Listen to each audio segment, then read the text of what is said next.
এই রিডিং তোমার কাছে পৌঁছেছে মানে অবশ্যই রিডিং তোমার জন্য, তাই এটাকে একদমই স্কিপ করে যাও না। চলো দেখিনি তোমার প্রেমজ জীবনে কি আসছে, তোমার সম্পর্কের ক্ষেত্রে কি আসছে। সেটা লাভ লাইফ হতে পারে, ম্যারেড লাইফ হতে পারে, যেখানে ভালোবাসার সম্পর্কে কি আসছে। থ্যাংক ইউ ইউনিভার্স, আমার ভিউয়ার্সের ভালোবাসার সম্পর্কে কি আসছে।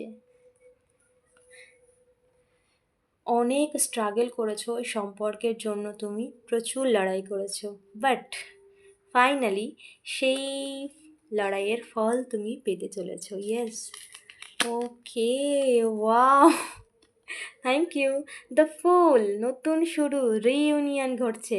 তার সাথে সাথে four of pentacle, the lovers card card তোমার যত এফোর্ট, যত তুমি অ্যাকশান নিয়েছো বা যত চেষ্টা চালিয়ে গেছো সম্পর্ককে সুন্দর করার জন্য, বা সেই স্বপ্নকে ছোঁয়ার জন্য, এই সম্পর্ককে সুন্দর করার জন্য, সেই সম্পর্ককে আরও আরও আরও মিষ্টতায় ভরিয়ে দেওয়ার জন্য, দেন সেটাই তোমার লাইফে আসছে। তোমার জীবনে নতুন শুরু, রিইউনিয়ন, একটা সম্পর্কের এক পরিপূর্ণতা, যেখানে ভালোবাসায় ভরপুর, যেখানে পরিপূর্ণতায় ভরপুর।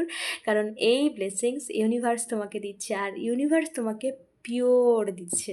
ওকে, সো অবশ্যই এনার্জি ক্লেম করো একদম। আর এই কার্ডটার সাথে একদম এই কার্ডটা জুড়ে ছিল। সো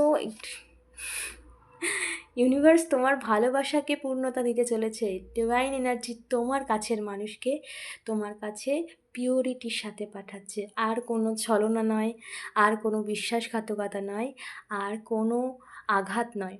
কারণ ঈশ্বর ভেতর থেকে ক্লিন করে তোমার মানুষকে তোমার কাছেই পাঠাচ্ছে, যাকে তুমি চাও, যার জন্য অনেক পরিশ্রম, অনেক অপেক্ষা, ধৈর্য, সমস্ত কিছুর ফল তুমি পেতে চলেছো। অবশ্যই না যে ক্লেম করে ইউনিভার্সকে ধন্যবাদ জানাতে একদমই ভুলবে না।